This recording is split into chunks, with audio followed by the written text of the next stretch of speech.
இது வந்து கொஞ்சம் கல்ச்சரலுக்கு அகெயின்ஸ்டாக இருக்க மாதிரி இருக்கும். என்ன அப்படின்னா, படம் பார்த்தவங்களுக்கு தெரியும்.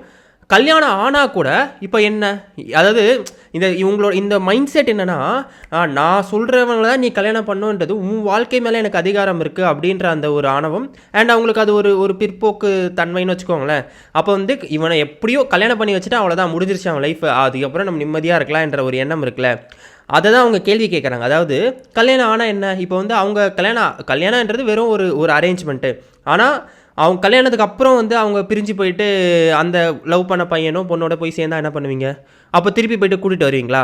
திருப்பி சரிப்பா 30 வயசில் திருப்பி போயிட்டாங்கன்னா திருப்பி கூட்டிகிட்டு வந்து பிடிச்சி திருப்பி நீங்கள் ஒன்றா தான் இருக்கணும்னு ரூமில் போட்டு தாப்பா போட்டு வச்சுருவீங்களா? சரி 35 வயசில் 40 வயசில் போயிட்டாங்கன்னா 50 வயசில் வந்து திருப்பி எனக்கு பிடிச்சவனோட தான் வாழணும்னு போயிட்டாங்கன்னா, அதுதான் இந்த படத்தோட ஒரு கோர் லைன். அதாவது ஒருத்தவங்களுக்கு அடல்ட் ஆனதுக்கப்புறம் ஜாதி மதம் இதெல்லாம் பார்க்காம ஒருவருக்கு அவங்களுக்கு விருப்பப்பட்ட மனுஷியுடன் வாழ்வதற்கான உரிமை இருக்குது. அதை வந்து இந்த அப்பா அம்மா சொந்தக்காரங்க அண்ணன் அவன் இவன் அவெல்லாம் வந்துட்டு நாங்கள் சொல்கிறவங்க தான் நீங்கள் பண்ணணும் அப்படின்னா, ஒரு பேசிக் லாஜிக், நல்லவனா பையனோ பொண்ணோ நல்லவங்களா, இல்லை வந்து பையனா வந்து நல்லா சம்பாதிக்கிறானா, குடிப்பழக்கம் இருக்கா கெட்ட பழக்கம் இருக்கா, இந்த மாதிரி பார்க்குறதுலாம் நியாயம், ஓகே. ஏன்னா நம்ம பொண்ணை வந்து காப்பாற்றணும், ஏதாவது பொறுக்கிக்கிட்ட போய் மாட்டிக்கக்கூடாது, அதெல்லாம் ஓகேப்பா. ஆனால் ஜாதி பார்க்குறது வந்து இன்னமும் இந்த காலத்தில் இருக்குது, 2025லேயும் இருக்குது அப்படின்னும் போது அது எவ்வளோ ஒரு கேவலமான விஷயம். அதுக்கு ஒரு மாடர்ன் சொல்யூஷன், அதுதான் இந்த படத்தோட லைனே அதுதான். என்னென்னா வந்து கல்யாணம் சரிப்பா நீ கல்யாணம் பண்ணி வச்சுட்டா அவ்வளோதான் அப்படின்னு சொல்லி நீங்கள் நினைக்கிறீங்களா? கல்யாணம் ஆனால் என்ன, கல்யாணம் ஆனாலும் நான் வந்து அந்த எனக்கு பிடிக்காத நபரோட நான் வாழ மாட்டேன், வீட்டுக்குள்ளே நான் வாழ மாட்டேன், எனக்கு பிடிச்ச நபரோட தான் நான் போய் வாழ்வேன். கல்யாணம் ஆகி 1 மாதமோ 2 மாதமோ திருப்பி நான் வீட்டுக்குள்ளே நான் வாழாமல் தனியாக இருந்து விட்டு நான் திரும்பி எனக்கு பிடித்தவரோட நான் போனால் அப்போ நீ என்ன பண்ணுவேன்? சரி திருப்பி கூட்டிகிட்டு வந்தால் திருப்பி நான் 10 வருஷம் கழிச்சு போனால் என்ன பண்ணுவேன்?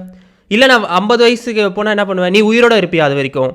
ஸோ இது ஒரு நல்ல கேள்வி. ஏன்னா இவங்களோட இந்த ஆதிக்க மனப்பான்மை இருக்குல்ல, அதை வந்து ரொம்ப ஸ்டைலாக கமர்ஷியலாக மாடர்னாக வந்து கேள்வி கேட்குற ஒரு படமாக அது இருக்குது. அண்ட் வந்து நான் வந்து கிளைமேக்ஸ் படம் ஃபுல்லாக எனக்கு ரொம்ப பிடிச்சிச்சு. கிளைமேக்ஸ்லேயாச்சும் இன்னும் ஒரு லென்த்தாக ஒரு டைலாக் வரும் அப்படின்ற மாதிரி எதிர்பார்த்தேன்.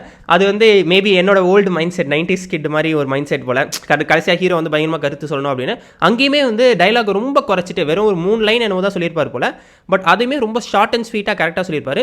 அது இமீடியட்டாக பார்க்கும்போது என்னடா எனக்கு பஞ்ச் டைலாக்லாம் மாசாக பேசல அப்படின்னு இருந்துச்சு. பட் ஸ்டில் சொல்ல வேண்டிய கருத்தை ரொம்ப தெளிவாக சூப்பராக சொல்லிட்டாங்க. ஸோ வந்து கண்டிப்பாக பார்க்க வேண்டிய ஒரு படம். அண்டு இப்படி ஒரு சீரியஸ் கண்டென்ட் எடுத்து வந்து இப்படி கமர்ஷியலாக ப்ரெசென்ட் பண்ணுறது வந்து ரியலி கிரேட். அண்ட் வேறு என்ன சொல்கிறதுன்னு எனக்கு தெரியல. ஸோ யா அண்ட் அகெயின் நான் என்னை பற்றி உங்களுக்கு தெரியும், நான் வந்து இந்த கல்ச்சருக்கு அகேன்ஸ்டாக கல்யாணத்துக்கு அப்புறம் பிரிஞ்சு போங்க அந்த கான்செப்டை ப்ரொமோட் பண்ணுறது இது கிடையாது.